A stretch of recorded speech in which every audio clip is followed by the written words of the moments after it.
Social media પર energy લોકડાઉનની ખૂબ વાતો થાય છે. ચાલો આ અફવા પાછળની હકીકત જોઈએ. તો સૌથી મોટો સવાલ, શું 2026માં ભારતમાં ખરેખર એનર્જી લોકડાઉન લાગુ થશે? જુઓ, જવાબ એકદમ સીધો અને સ્પષ્ટ છે. ના, સરકારે આવી કોઈ જાહેરાત કરી જ નથી. સરકારી વિભાગોએ પણ ચોખ્ખું કીધું છે કે કોઈ લોકડાઉન નથી, એટલે ગભરાવાની જરૂર નથી. પણ સવાલ એ છે કે જો આ બધી જ અફવા છે તો આટલો ડર ફેલાયો કેવી રીતે? આ બધું 3 કારણોસર થયું. એક જૂની એડવાઇઝરી, કોવિડ લોકડાઉનની વર્ષગાંઠ અને એક ગેરસમજ. પ્રધાનમંત્રીએ કોવિડનો ઉલ્લેખ દેશને એકજૂટ રહેવા માટે કર્યો હતો, કોઈ નવા નિયમો માટે નહીં. એટલે જે વાયરલ થયું એ કોઈ ફરજિયાત પ્લાન નહોતો, પણ ઊર્જા બચાવવા માટેના ખાલી સૂચનાઓ હતા.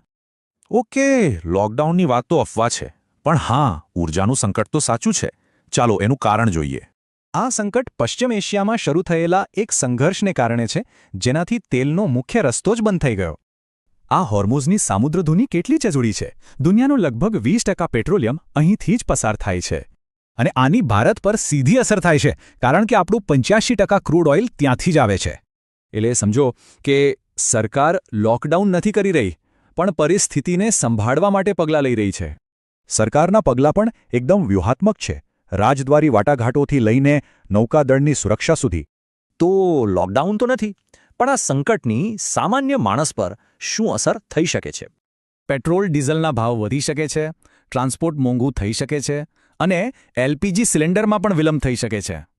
તો આવી સ્થિતિમાં આપણે શું કરી શકીએ? ઊર્જા બચાવવી હવે ખૂબ જ જરૂરી છે. જરૂર હોય ત્યારે જ વાહન વાપરો, કારપૂલિંગ કરો. યાદ રાખો, ઈંધણ બચાવશો તો પૈસા પણ બચશે. તો ડરવાની જરૂર નથી, પણ હા, સાચી માહિતી રાખીને જાગૃત રહેવું ખૂબ જ જરૂરી છે. છેલ્લે એક સવાલ, ઊર્જા બચાવવા માટે આપણે સૌ કયો એક નાનો ફેરફાર કરી શકીએ છીએ?